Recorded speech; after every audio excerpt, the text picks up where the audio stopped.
rebounded from Brady's first loss of the season and improved to an AFC best 8-2 with a 30-17 win over the 49ers. For the second time in 3 games, Tom Brady threw for 4 touchdowns without an interception.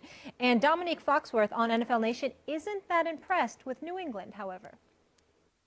I think that this team is not as strong as people think they are. I think we give them a lot of credit based on their past, but with Gronk, who's been in and out for injury this year, he's kind of the only game breaker they have on offense, and they don't have anybody else who really scares you. I think Bennett is somewhat scary, but he's no Gronk. And on defense, I think getting rid of Jamie Collins is going to hurt them. It's hurt them a little bit, but they don't have a ton of playmakers on defense, and that's kind of been their bread and butter, despite all the accolades that we give to Tom Brady. I think consistent defensive play has been really part of the reason why they've been great for so long, and I'm not sure I see that this year. Ryan, we don't usually hear the New England Patriots and overrated in the same sentence, but do you think it's true? I mean, who's rating them? I mean, what are we saying about them? Like, what is the overrated part? Are they an 8-2 team? Yes. Are they the best team in the AFC? They're in the conversation of the best team in the NFL. If you look at what this team was able to do without Tom Brady, the ways they found to win games without having their star quarterback, the way this offense is able to morph, plug pieces in. Deion Lewis comes off of injury. They plug him right back into the game, and he's able to make plays. Finding a running game with a Garrett Blount, going for over 100 yards yesterday, and figuring out ways to win. It was an ugly game in the first quarter yesterday, 13-10, and clearly San Francisco is not a good football team, but after a tough loss to Seattle on Monday, going across country, finding ways to win that game, New England Patriots are a team that is in the top 3 of my picks to win the Super Bowl. I think you have the Seahawks and Dallas from the NFC, and they'll be playing the New England Patriots to see who hoists the Lombardi Trophy at the end of the season. This team is not about the pieces. It's about the sum of the parts. It's about how everybody works together. How many times have we said, oh, Tom Brady's been so good with no-name receivers, with receivers who other teams don't want, whether it's Branch or Patton, guys who have to go to other teams and never quite have the success.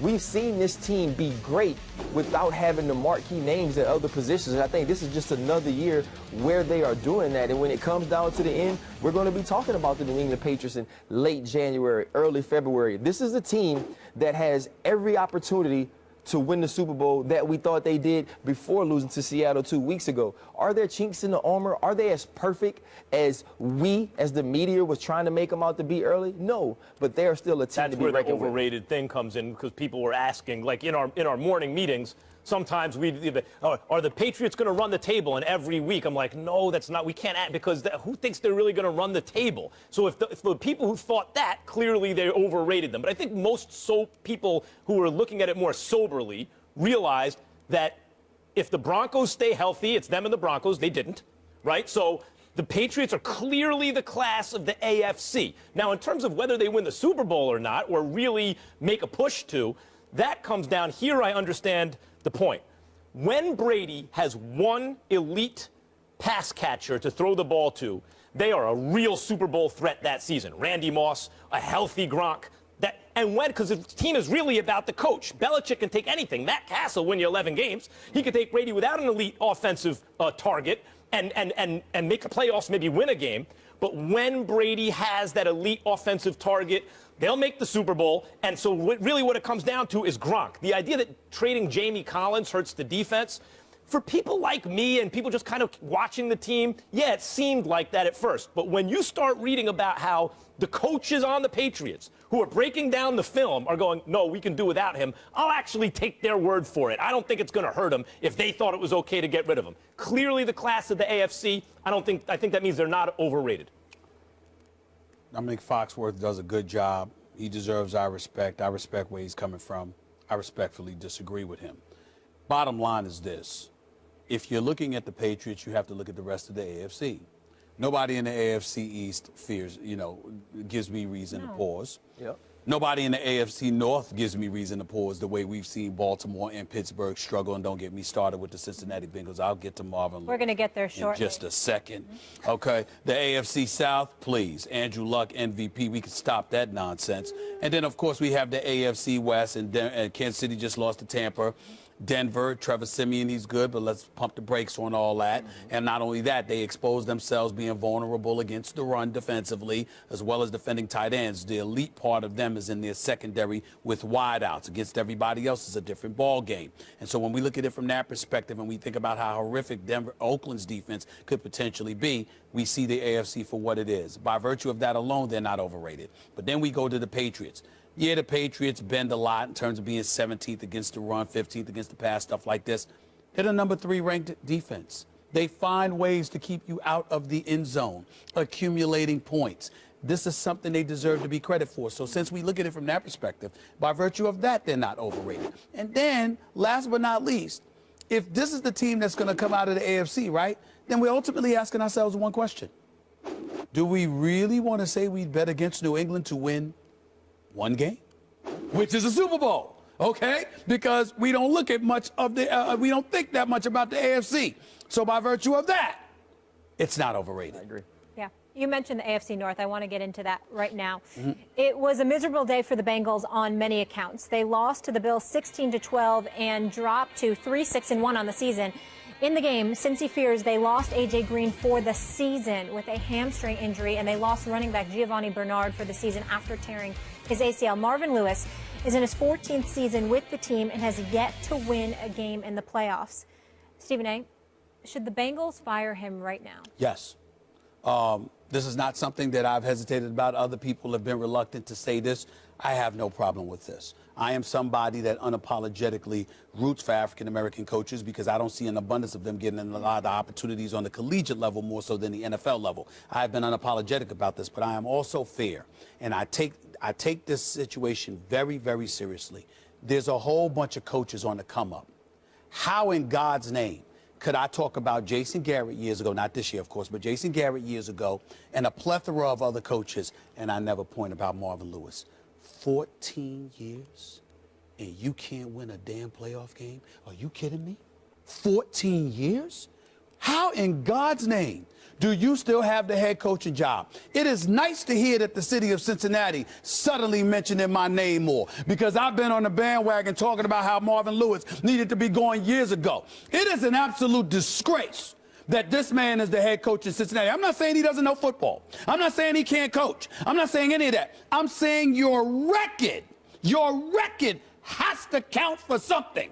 And for you to be a coach in your 14th year and you still don't have one playoff victory on your resume is the epitome of mediocrity. It gives, just gives life. Who are we to talk about any coach? You tell me one coach. What coach in the NFL has coached for 14 years and don't have one postseason win? Who is it? I want to know. And all of this stuff about diversity, he's throwing the argument right out the window, Ryan. What are we to say? As a black man, what am I to say about diversity if this man could coach 14 years and still don't have a damn player? Not one. Okay, well, I can tell you as a green man or a purple man, it doesn't matter. Right. Marvin Lewis, kind of a poor man's Marty Schottenheimer. Marty Schottenheimer got unlucky in the playoffs a lot of times. But he did win some. Yes, he did. Marvin Lewis, I don't think is Marty Schottenheimer, but there's a version of that going on here. He's a solid coach. I don't find him inspirational, but he's a solid coach who's coached up a good, solid team in recent years. But without the playoff wins, as you mentioned, last year I felt like it was a turning point. Andy Dalton started looking good, giving you evidence. Maybe he turned the corner in the playoffs. Primetime games, he was good. Fourth quarters, his production would tick up. Let's see what happens in these playoffs. Then he gets hurt. And you go, man, I feel bad for Andy Dalton and Marvin Lewis because this might have been the year they could do something. It didn't happen. Let's see what happens next year. Can they push that in the right direction, get over the... And they regressed. They lost their offensive coordinator. Right, which is a thing, but still, Marvin Lewis has had enough time. I do finally agree with Stephen A. Smith. After this season, I would change coaches. But why do it now? You have no chance. You have no chance. Like A.J. Green's out for the season. I'm coming back. I'm coming back. I'm coming back, y'all. Go ahead. What are you mad at him for? Go ahead. I agree with you. I agree with both of you guys. He's had his time. He's done not just a good job. He's done a very good job in Cincinnati. You think of the coaches that have left. Jay Gruden, right? Mike Zimmer, Hugh Jackson, all of them head coaches in the league now. And you talk about Schottenheimer. He has had that unlucky streak. The year that they won the AFC North with Carson Palmer in 2005, going into 2006 playoffs, blows his knee out on the first drive on a big pass. You know, and so he's had some situations that have kept him from having a full loaded deck going into the playoffs. That doesn't excuse him. It is time for him to go. But in the same sense, you talk about the 14 years, those 14 years allows him to finish this year. To fire him now, you gain nothing. Talking. Can I come back to You this? gain nothing from What are you firing mad him. at him Can about? I answer Yes, this? what are you mad at him about? You only fire him now if you're mad at him. I don't like ineptitude. I don't like giving a pass to somebody at the expense of so many others. I can make the legitimate argument it's his fault Hugh Jackson suffering in Cleveland. You know why? Because Hugh Jackson should have been the head coach of the Cincinnati Bengals because he was the offensive coordinator. He left. Before that, Jay Gruden was the offensive coordinator. He left. Before that, Mike Zimmer was the defensive coordinator. He left. And do you think those people are mad at Marvin Lewis? No. Let me say this to you.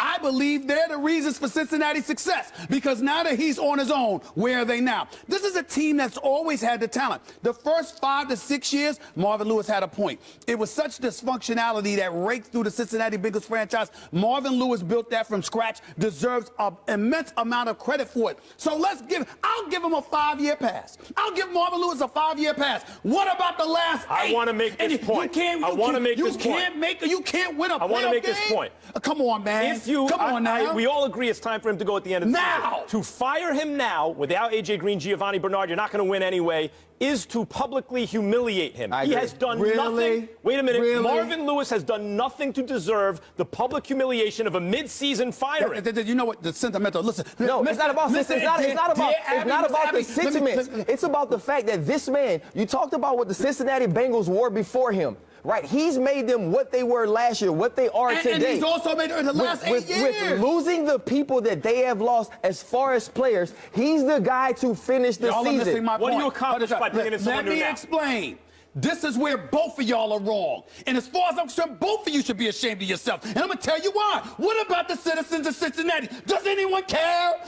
Am I the only one up here that cares about the American citizens? It's not about no citizens. Citizens don't play no ball. Wait a minute. He ain't coaching ball. They dysfunctional. They losing. I'm sorry. What about the city of Cincinnati? That Louisville What do you do by bringing someone else in? They're going to start to win without A.J. Green? The season is a wash. Right. Excuse me. We want to make a point that we are moving in a different direction as opposed to charging people to hold their money. What's the statement? He's saying the statement is we mean business. We're moving in a different direction. No, the statement is we're dysfunctional. We're getting rid of the guy in the middle of the season. Okay. Stop it. Okay. Stop it. Unbelievable, y'all. You're not Oh, cool. but you keep it for 14 years and all this.